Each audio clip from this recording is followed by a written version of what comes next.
Masih di kurikulum K13 kelas 3 SD. Kali ini tentang bahasa Indonesia.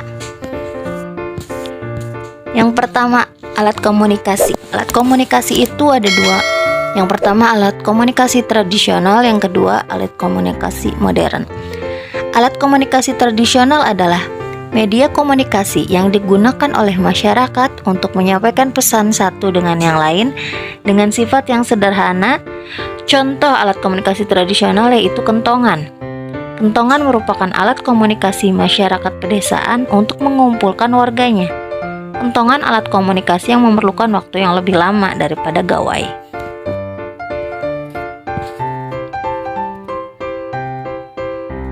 Nah, yang kedua, alat komunikasi modern.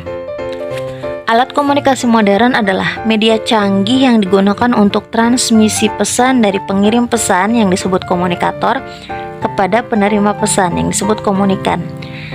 Salah satu alat komunikasi modern ialah gawai. Kata gawai dalam Kamus Besar Bahasa Indonesia atau KBBI disebut juga dengan istilah gadget.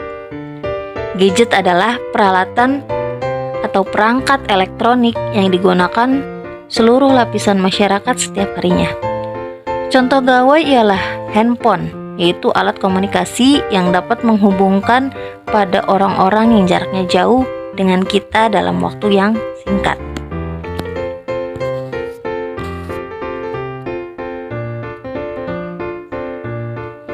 Kita juga mengenal kata musyawarah. Musyawarah adalah kegiatan sosial yang membicarakan masalah bersama-sama.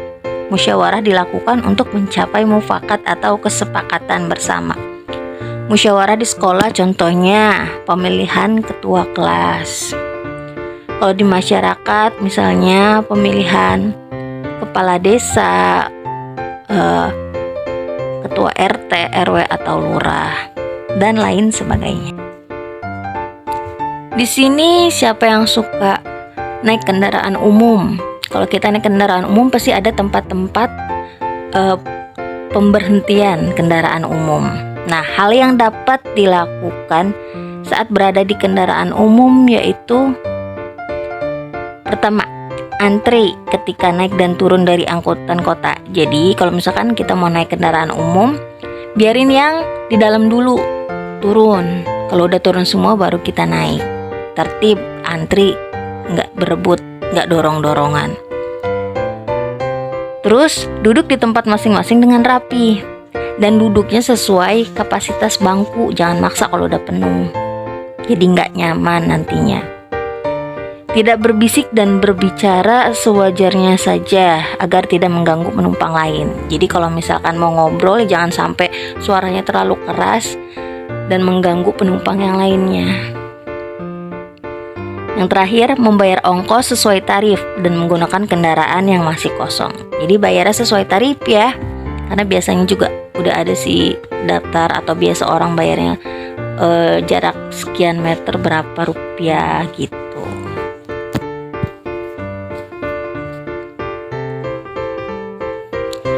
Kalimat aktif. Kalimat aktif adalah sebuah kalimat yang subjek berperan sebagai pelaku yang secara aktif melakukan suatu tindakan yang dikemukakan dalam predikat kepada objek. Predikatnya itu biasanya diberi imbuhan awalan me. Contohnya, Ani menyirami bunga. Kata dasar pada predikat yaitu siram karena diberi imbuhan me. Ani. Jadi di sini si Ani sedang menyiram bunga, berarti sedang melakukan, dia sedang. Yang terakhir tentang observasi. Pengertian dari observasi adalah aktivitas terhadap suatu proses atau objek dengan maksud merasakan atau kemudian memahami pengetahuan dari sebuah fenomena berdasarkan pengetahuan dan gagasan yang sudah diketahui sebelumnya untuk mendapatkan informasi-informasi yang dibutuhkan untuk melanjutkan suatu penelitian. Ini merupakan contoh teks observasi. Kalimat pertama, perhatikan minyak goreng yang dipakai ibumu di dapur untuk memasak. Kalimat kedua, saat di dalam botol bentuknya seperti botol, saat di dalam wajan bentuknya seperti wajan. Kalimat 3 ini rumpang atau kosong. Kalimat keempat, sifat-sifat benda cair adalah bentuknya tidak tetap, bentuk permukaannya selalu datar, benda cair mengalir ke tempat yang lebih rendah, benda cair menekan ke segala arah, dan benda cair meresap melalui celah-celah kecil. Kalimat kelima, benda cair banyak ditemukan di sekitaran lingkungan tempat tinggal kita. Berdasarkan laporan observasi di atas, kalimat yang tepat untuk mengisi bagian rumpang adalah